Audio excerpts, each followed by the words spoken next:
Remember that old basketball commercial with Michael Jordan? Be like Mike? Well, everyone at Augustana College wants to be like Fred. Fred Whiteside, the longtime women's track and cross country coach, is retiring at the end of this season. And over the weekend, his family and his running family surprised him by helping him to the finish line.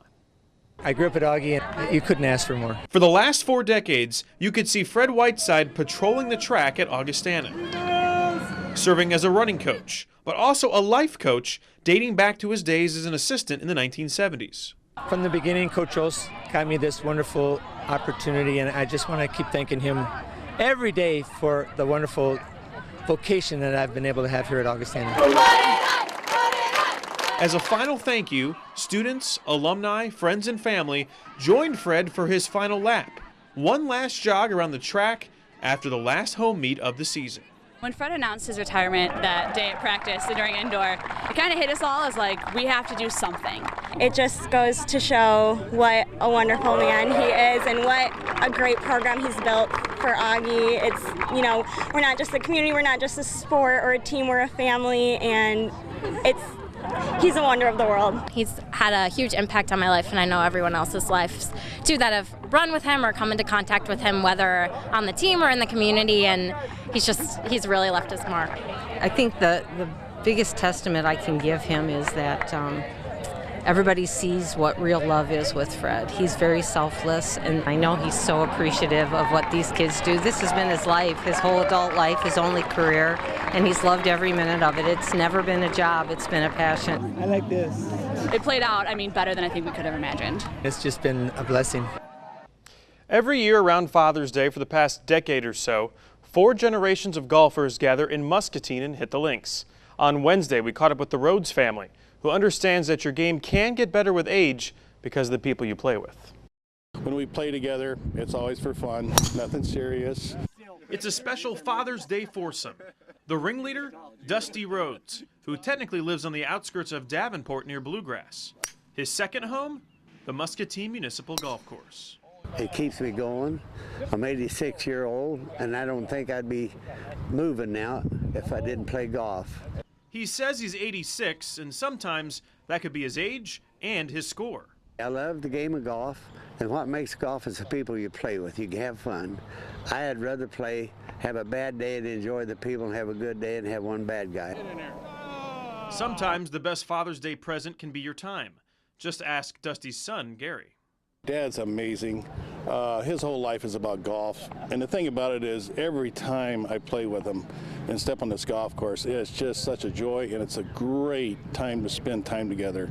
Over the years, each father in the Rhodes family has passed his love of golf down to his son. I've been playing golf with my grandfather since I was a teenager, about my son's age, actually. It's such a rare thing to see and be a part of that, you know, I want to share this with my son and my other kids. Because it's something that's important to me, family, enjoying the game of golf, having a good time. It's always funny when we go out with my grandfather. So my dad made me caddy for him once, and I was kind of still skeptical, but I played a little bit that time, and I actually grown to love the game. Hopefully he carries it on, and maybe we can do this in the future, you know, when he has a kid, and that would be totally awesome. So yeah, but they didn't sponsor you either. Gary also has a twin brother that lives in Florida. So Dusty is actually getting 2 rounds of golf in with his family this week. They tell me whether I got on or not, or whether I'm short or long, or how close I am. I got a lot of eyes down here. All the guys told me all 4 of them are still looking for that elusive first hole-in-one. Minor League Baseball has its share of quirks. But for Burlington Bees fans Tom and Jack Gray, they make their presence felt even when they are not officially umpiring a game.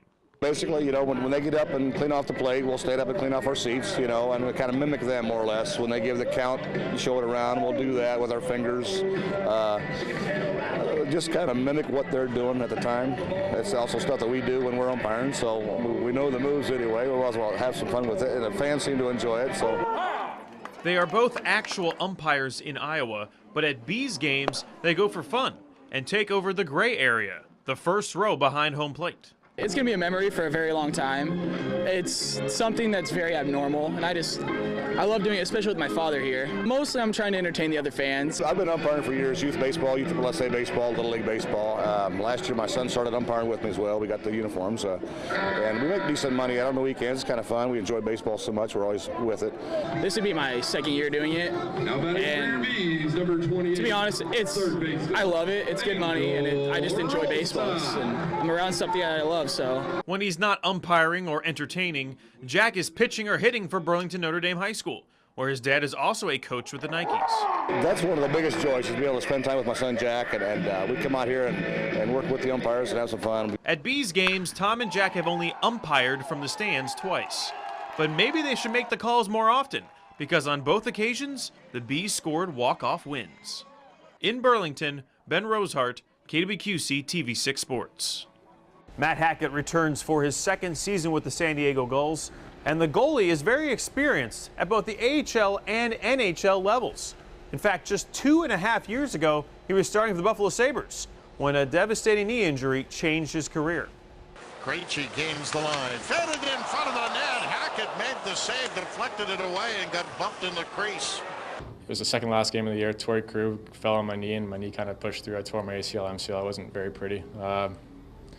But it was a long recovery. It was about 9 months to, it was almost a year really, with surgery. So that kind of put a stop in my game, but I feel like I'm back to where I should be now.